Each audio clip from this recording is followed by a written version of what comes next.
So for example nga kay kapitan, kay wala mo kabalo sa iyahang ay sa pin mailer kay dili ninyo maklaro bisag unsa ninyo gi-encode sa katong inani diri sa pin mailer nga dili maklaro. Pwede mo mag utang sa iyang password ay sa iyang user ID sa user ID nito 165. Tapos instead nga mag-input mo sa password kay forgot password na lang mo. For example nga na-input niyo siya ikadaghan tong kani sa pin mailer tapos pag ikatulo ana kay malak naman siya ma'am. Unlock ID. So unlock ID sa ta. Click sa ninyo yung unlock ID. So unlock ID. Tapos butang niyo tong kuan ni Kap ana. Tapos i-click niyo ana og submit.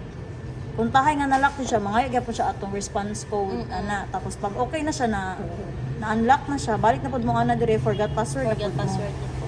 So mo na to siya ma'am, same lang gihapon response code lang jud. Mag-change Sila lang ko kalak password. ano. So kabalo na ka Okay, saan siya na. sige ma'am.